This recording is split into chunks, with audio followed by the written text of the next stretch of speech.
लोगों के मन में एक प्रश्न उठता है कि अन्य साधनाओं में तथा शक्तिपात द्वारा कुंडलिनी जागृत होने पर प्राप्त स्वयं सिद्ध साधनों में क्या अंतर है? अन्य साधनाओं का और स्वयं सिद्ध साधन में क्या अंतर है?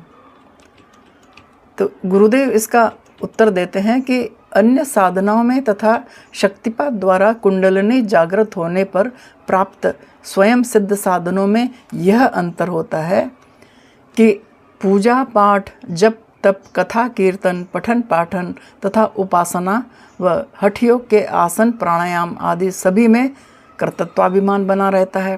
पहले ही कह चुके हैं हम,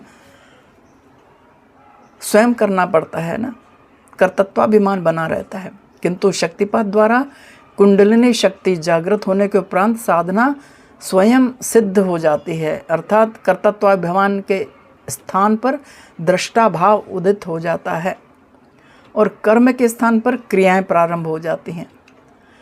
कर्म और क्रिया में क्या अंतर है? अंतर यह है कि कर्म में प्रयत्न और कर्तृत्वाभिमान बना रहता है, जबकि क्रिया अपने आप बिना किसी प्रयत्न और पुरुषार्थ के संपन्न होती है। इसमें साधक का कर्तव्य केवल अपने अंतर में घटित होने वाली इन क्रियाओं के ऊपर लक्ष्य रखना मात्र होता है।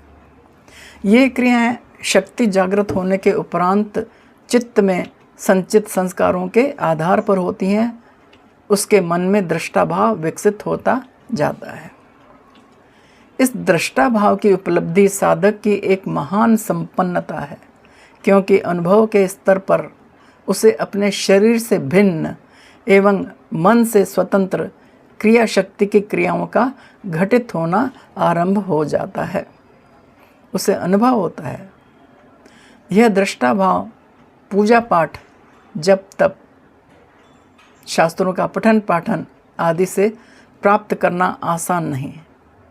भावनात्मक अथवा विचारात्मक स्तर पर क्षण मात्र के लिए चाहे साधक